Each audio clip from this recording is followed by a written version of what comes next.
আসমানের মালিকের পক্ষ থেকে আসছি, কবুল করে নাও।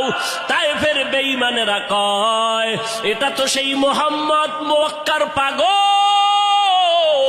বাচ্চাদের ডেকে বলে, পাথর মেরে মেরে মুহাম্মদের তাড়াইয়া দাও।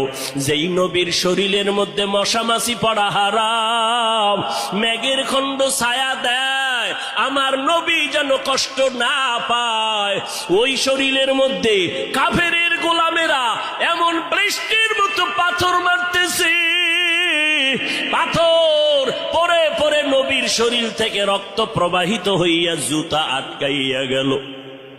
মায়ার নবী কান্না করেন, আর কদম বাড়াইয়া বাড়াইয়া মক্কার দিকে রওনা হলে, আবার যত দূর যায় আবার তায়েফের জমিনের দিকে তাকায়, আর আমার মায়ার নবী চোখের পানি ছেড়ে কান্না করে আর বলে, ও দয়ার মালিক,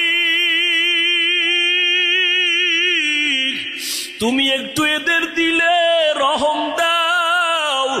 আল্লাহ সাথে সাথে জিবরাইলের পাঠায় দিয়া কয়, জিবরাইল, আমি আমার নবীর কান্না সইতে পারি না, যাও যাও।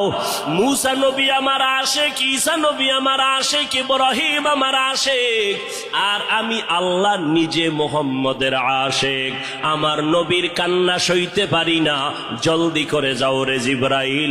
নবীর অনুমতি নিয়া তায়েফের জমিন উল্টাইয়া তায়েফের মানুষগুলো ধ্বংস করে দাও।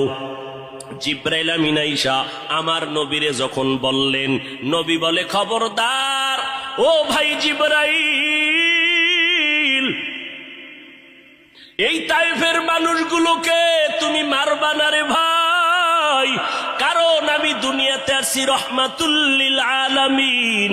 আজকে ওরা আমাকে চিনে না, এই জন্য আমারে পাথর মেরে তাড়ায় দেয়। ওরা যদি জানতো আমি মুহাম্মদকে, ওরা তো জানেন আমি মুহাম্মদের বাবা নাই, ওরা জানে নাই আমি মুহাম্মদ বড় অসহায়। ওরা যদি জানতো আমারে মোহাব্বত করে ওরা আদর করত, পাথর মারতো না। ওরা চিনে না, এই জন্য আমাকে পাথর মেরে তাড়ায় দিতেছে। একদিন যদি কবুল করেন আমার আল্লাহ, ওদের দ্বারা কালেমার খেদমত হবে জমিনের ভিতরে, ওদেরকে মারা যাবে না। ও জিবরাইল, এদের উপরে কোনো আঘাত করিও না। আমার মায়ার নবী রক্ত পড়ে জুতা আটকায় গেল। আম্মা জান আয়েশা রাদিয়াল্লাহু আনহা বলেন, ও মুসলমান নবীর আশিক, আমার নবী আদর্শ কায়েমের জন্য রক্ত ঝরাইলেন, পেটে পাথর বাঁধলেন। ও নবীর উম্মতের দল,